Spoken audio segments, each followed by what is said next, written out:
సీమాంతర ఉగ్రవాదాన్ని ప్రోత్సహిస్తున్న దాయాది దేశం పాకిస్తాన్కు భారత్ మరో షాక్ ఇచ్చేందుకు సిద్ధమైనట్లు తెలుస్తోంది. దాయాది దేశానికి చెందిన ఎయిర్లైన్లకు మన గగనతలాన్ని మూసివేసే దిశగా ఆలోచనలు చేస్తోంది.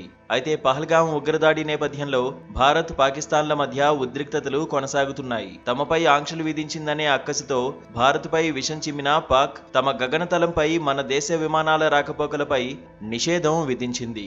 ఈ క్రమంలోనే భారత్ కూడా దీనిపై ప్రతీకార చర్యలకు సిద్ధమైనట్లు తెలుస్తోంది. పాక్ విమానయాన సంస్థలకు మన గగనతలాన్ని మూసివేసే అంశాన్ని పరిశీలిస్తున్నట్లు సమాచారం.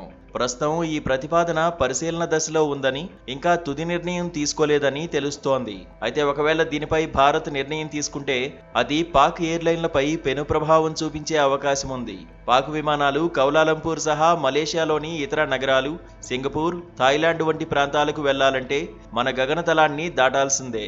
ఇప్పుడు భారత్ నిషేధం విధిస్తే దక్షిణాసియా ప్రాంతాలకు వెళ్లేందుకు చైనా లేదా శ్రీలంక మీదుగా విమానాలను మళ్లించాల్సి ఉంటుంది. అప్పుడు ప్రయాణ సమయం పెరగడంతో పాటు నిర్వహణపైన అదనపు భారం పడుతుందని నిపుణులు చెబుతున్నారు.